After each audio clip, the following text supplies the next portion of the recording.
menentukan sambung jamaah baik di sekelompok, kelompok, desa maupun daerah yang sudah ditentukan.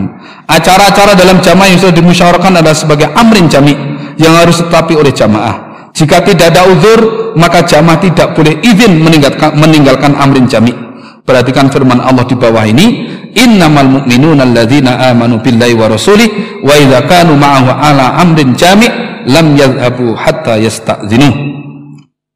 Innal ladzina yasta'dzinunaka ulaikal ladzina yu'minuna billahi wa rasulih fa idza sta'dzanuka li ba'di sya'nihim fa'dzan liman syi'ta minhum wastaghfir lahumullah innallaha ghafurur rahim.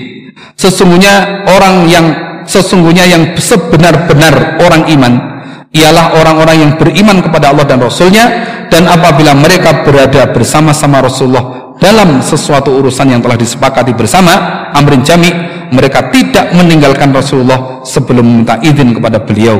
Sesungguhnya orang-orang yang minta izin kepada Muhammad, mereka itulah orang-orang yang beriman kepada Allah dan Rasulnya. Maka apabila mereka minta izin kepadamu karena sesuatu keperluan, berilah izin kepada siapa yang kamu kehendaki di antara mereka, dan mohonkanlah ampunan untuk mereka kepada Allah. Sesungguhnya Allah Maha Pengampun lagi Maha Penyayang.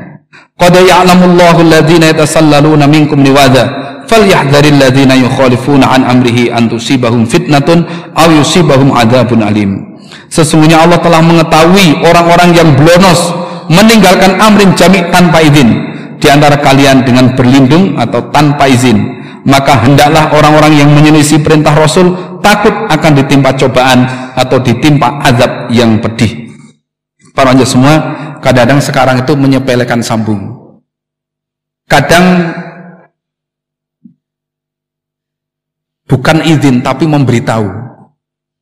Itu pun kadang lewat WA, lewat SMS, Pak Yai, mohon maaf malam ini nggak bisa sambung karena ada tamu. Nah, itu hanya semua perlu kita tingkatkan. Artinya bagaimana? Kalau memang ada tamu dan itu jamaah, kan bisa diberi pengertian. Mas, ini waktunya saya sambung ya.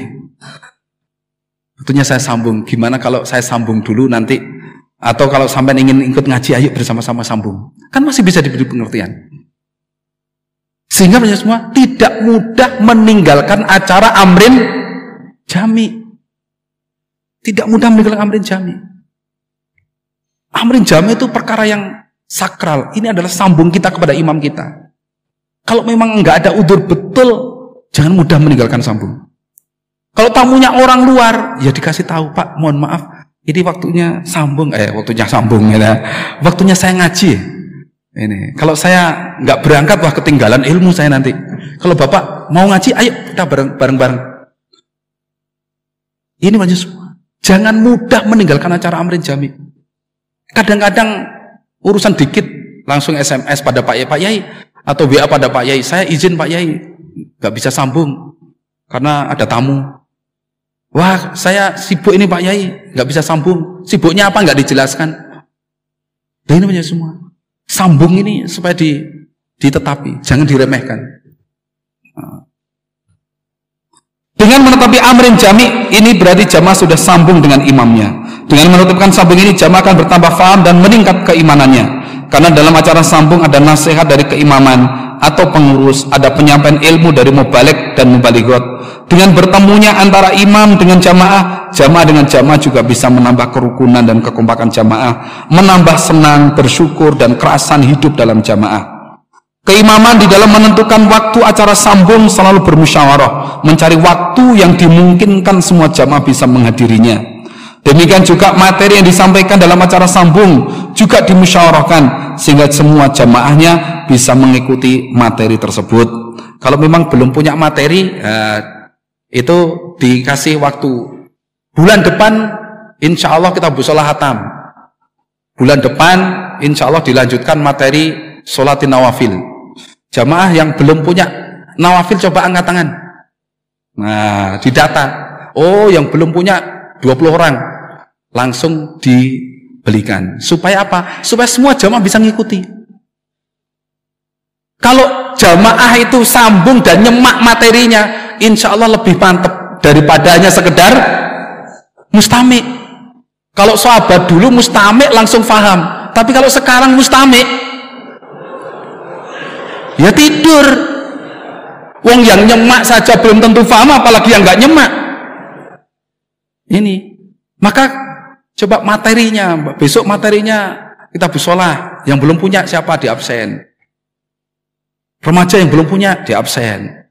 Sehingga jamaah semua menyemak semua. Ya, punya materinya semua. Jika ada sebagian jamaah yang karena kondisi tertentu tidak bisa datang sambung, maka para pengurus dan mubalik supaya ridho untuk mendatangi jamaah tersebut guna menyambungnya. Termasuk ada jamaah itu yang dicoba sakit, sakitnya itu nggak sembuh-sembuh, ya sudah jadi kembang bayang. Nah itu hanya semua pengurus para mubalik ya ngalai untuk datang menyambungnya. Nah, membacakan teks, nasihat, nasihat, kemudian ya silaturahim dan sebagainya, sehingga jamaah itu merasa tetap ada acara sambung. Jangan sampai gak iso sambung jarno sampai mati wis ben karpe ben kono. Nah ini nggak begitu. Bapak Amir sekarang itu kalau jamaah nggak bisa sambung ya disambung.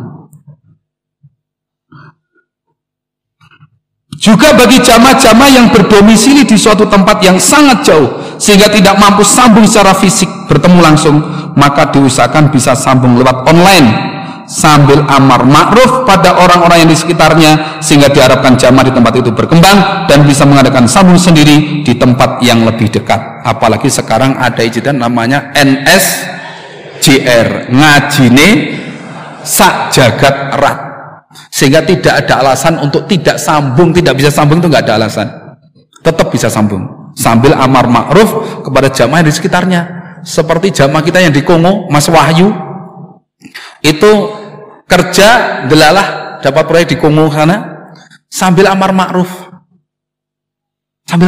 alhamdulillah. Yang mondok sekarang 2 orang, Ustadz siapa? Kasim sama Mas Rohmat nah itu sopo gitu. Lah itu aja semua itu Mas Wahyu datang ke sana ngajarkan kitabus sholah, itu dikirim oleh Bapak Amir. Kitabus sholah dikirim dari Kediri, kitabus sholah Adilah, Janah Wanar dikirim dari Kediri.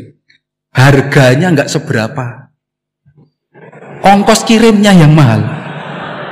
Yang kedua itu harganya paling 300.000 atau 400 ribuan lah, termasuk tilawati dikirim ke sana.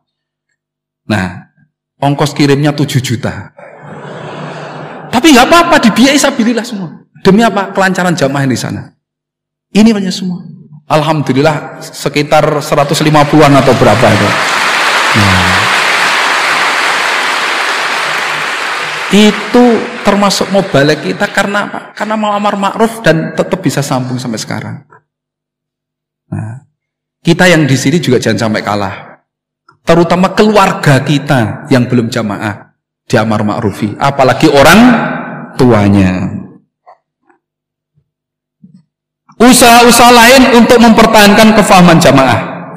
Di samping 5 upaya di atas, ada usaha-usaha lain yang menunjang terjaga dan meningkatnya kefahaman dan keimanan jamaah, yaitu 1. Bekerja di tempat yang dekat dan lancar ngajinya atau sambungnya. Kesibukan bekerja bisa mempengaruhi keimanan dan kefahaman, apalagi di tempat bekerjanya tidak ada jamaah, tempat ngajinya sambungnya jauh, transportasinya tidak lancar, memakan waktu, biaya dan tenaga yang banyak.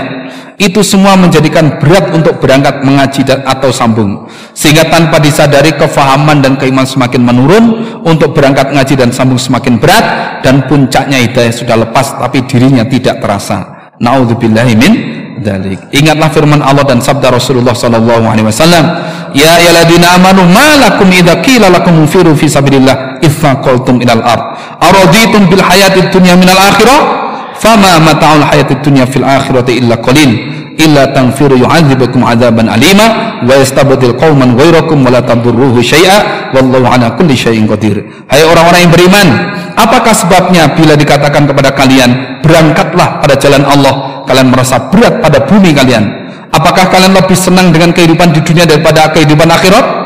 Padahal kenikmatan hidup di dunia ini dibandingkan kehidupan di akhirat hanyalah sedikit. Jika kamu tidak berangkat, niscaya Allah akan menyiksa kalian dengan siksa yang pedih dan akan mengganti kalian dengan kaum yang lain, dan kalian tidak akan dapat memberi kemudorotan kepadanya sedikit pun. Allah Maha Kuasa atas segala sesuatu. Inna dunya khulwatun khadiratun wa inna Allah mustakhlifukum fiha fayanzuru kaifa ta'malun fattaqud dunya wattaqun nisa fa inna awwala fitnati bani Israil kanat fin nisa. Sesungguhnya dunia itu manis lagi hijau, dan Allah menjadikan khalifah pada kalian di dalamnya, maka Allah akan memperhatikan bagaimana kalian beramal. Takutlah pada dunia dan pada wanita. Sesungguhnya awal kerusakan Bani Israel itu di dalam urusan wanita. Dengan bekerja di tempat yang dekat dan lancar ngajinya, sambungnya, maka akan lebih mudah, ringan dan tertib dalam mendatangi tempat ngajinya, sambungnya, sehingga insya Allah kefahaman dan keimanan tetap terjaga. Ini parahnya semua, kalau memang kerja di luar nggak bisa sambung online, kemudian tidak bisa amar ma'ruf nahi mungkar, untuk biaya juga punya, ya udah cari tempat yang lain. Di sana gajinya 50 juta per bulan, tapi nggak bisa sambung, nggak bisa amar ma'ruf dan sebagainya, nggak lancar sholat Jumatnya dan sebagainya. Pindah saja, cari yang sama-sama 50 juta tapi tertib 5 babnya. Gimana badan? Jangan terpengaruh dengan kehidupan dunia. Tadi malam Pak Mul Wakil 4 cerita tentang Ibu Hajar dan Saroh. Saya juga cerita tapi perspektif yang lain. Kita lihat Saroh, Ibu Saroh. Ketika diminta oleh raja untuk dijadikan istri, tinggal di kerajaan. Tadinya hidup berdampingan dengan seorang suami, Nabi Ibrahim, yang kehidupannya pas-pasan. Kemudian pindah ke kerajaan yang hidupnya mewah, serba kecukupan bahkan berlebihan. Tapi karena keimanannya kuat, tidak terpengaruh, tidak goyah dengan gemerlapnya kerajaan di situ. Bahkan berdoa, Allahumma in kuntu amantu billah amantu bika wa ahsantu farji illa ala zawji fala tusallit alayyal kafir. Ya Allah, jika engkau menyaksikan bahwa aku iman kepadamu, kemudian saya menjaga kemaluan saya kecuali pada suami saya, maka jangan engkau kuasakan orang kafir untuk menguasai saya. Padahal di sekitarnya dunia gemerlap, kemewahan di hadapan Ibu Saroh, tapi tidak terpengaruh dengan dunia. Itu Ibu Saroh. Ini sebagai pelajaran. Hajar, Ibu Hajar, walaupun sebagai budak, tadinya hidup di kerajaan, walaupun budak itu, tapi kalau budaknya kerajaan itu, kalau ada pesta itu turane yuseh akeh. Sisa makanan ya masih banyak, sisa minuman ya masih banyak, pakaiannya ya lebih baik daripada budak-budak di daerah. Begitu pindah kepada keluarga Nabi Ibrahim dan diberi istri oleh Nabi Ibrahim, jadi istri kedua. Kemudian diperintahkan untuk tinggal di Mekah yang waktu itu di tengah padang pasir. Ibu Hajar tetap menjaga keimanannya. Ditinggal Nabi Ibrahim kembali ke Syam, dia yakin dengan pertolongan Allah. Ini menjadi semua keimanan, kefahaman Ibu Hajar dan Ibu Saroh yang bisa dijadikan suri tauladan, tidak terpengaruh dengan kehidupan keduniaan. Nah, kita pun juga sama, jangan sampai terpengaruh dengan pekerjaan sampai meninggalkan 5 babnya. 2, mencari istri yang solih, yang solihah, atau suami yang solih.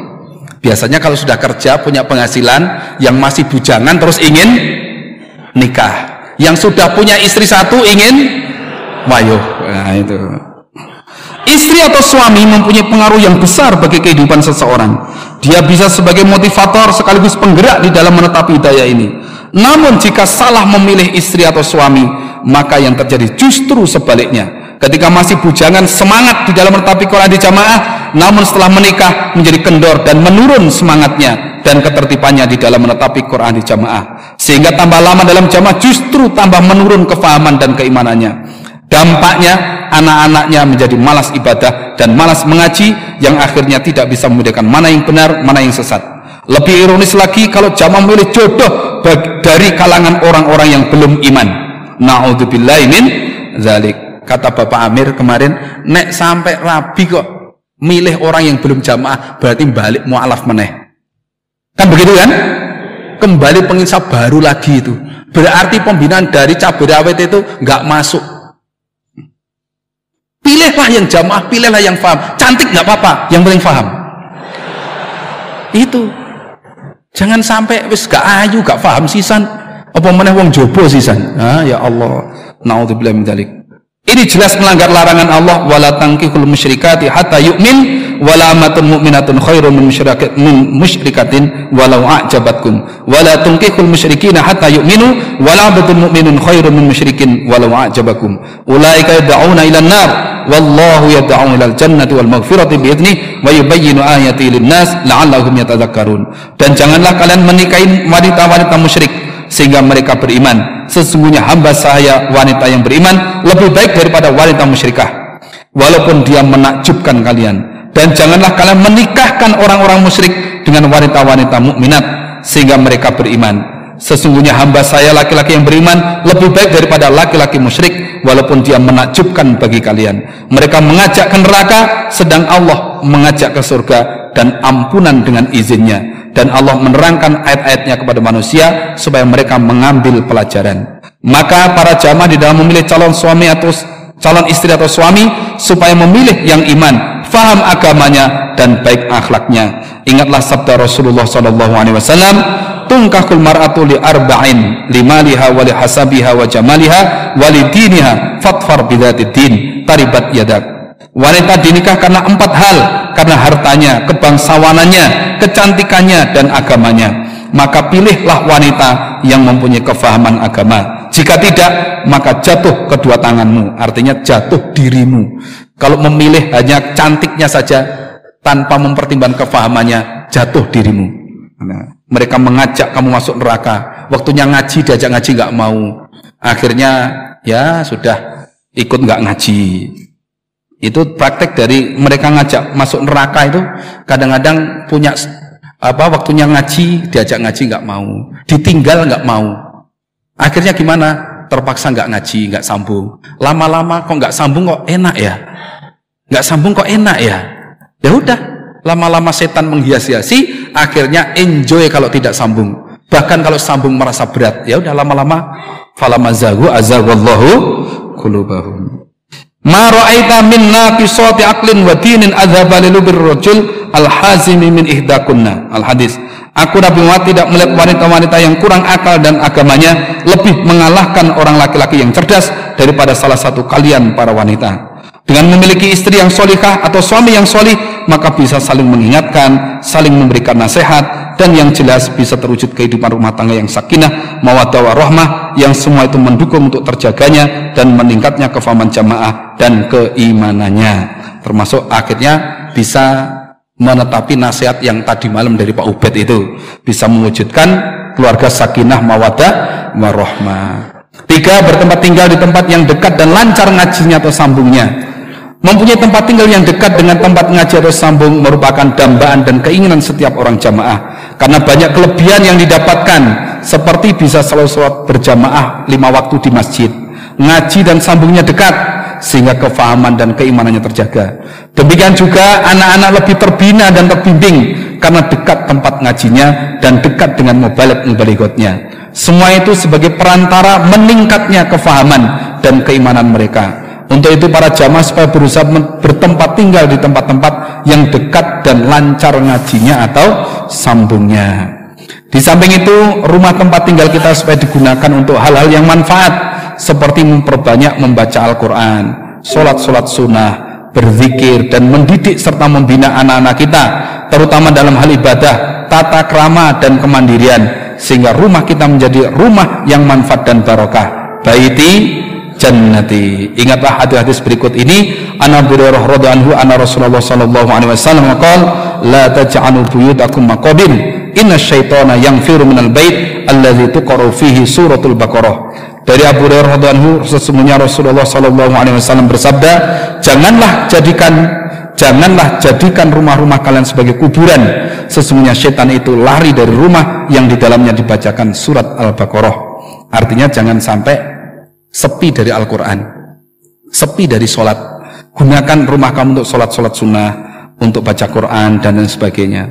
Ani bin Umar radhiyallahu anhu Nabi sallallahu alaihi wasallam qala sallu fi buyutikum wa la tattakhidhuha kuburan.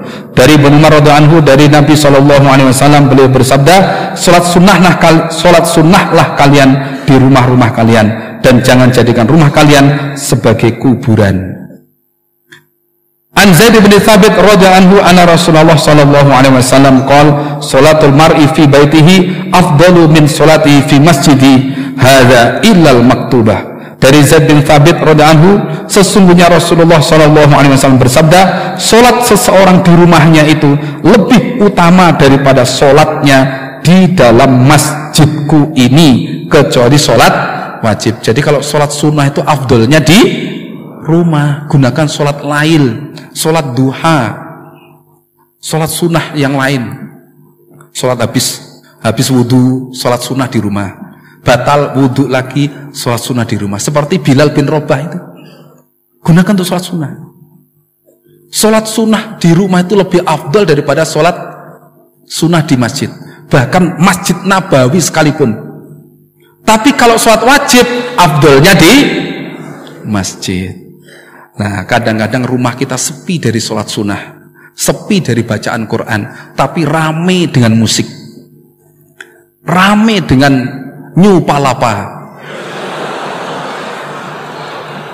rame dengan apalagi itu, wah Sagita.